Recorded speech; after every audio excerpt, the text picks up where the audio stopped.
So friends, आज आपण बनवतोय प्रॉन्स फ्राय. त्यासाठी सगळ्यात आधी प्रॉन्स क्लीन करून घ्यायचे. त्यामध्ये जी दोऱ्यासारखी घाण असते ती काढून टाकायची आणि त्यामध्ये स्वच्छ पाणी घालून ते धुवून घ्यायचं. त्यानंतर हळद, मीठ, लाल तिखट, गरम मसाला, धने जिरे पावडर, आलं लसूण पेस्ट घालून मस्त मिक्स करून घ्यायचं आणि त्यामध्ये अर्ध्या लिंबाचा रस पिळायचा आणि पुन्हा ते मिक्स करून अर्धा तास मॅरिनेट व्हायला ठेवायचं.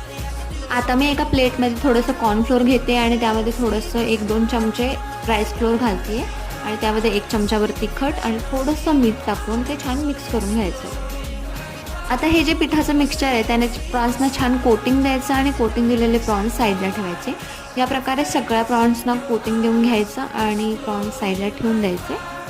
आता कढईमध्ये तेल गरम करून घ्यायचं आणि त्यामध्ये प्रॉन्स छान फ्राय करून घ्यायचे. प्रॉन्स छान दोन्ही बाजूने फ्राय झाले की ते प्लेटमध्ये काढून घेऊयात आणि गरमागरम सर्व करूयात.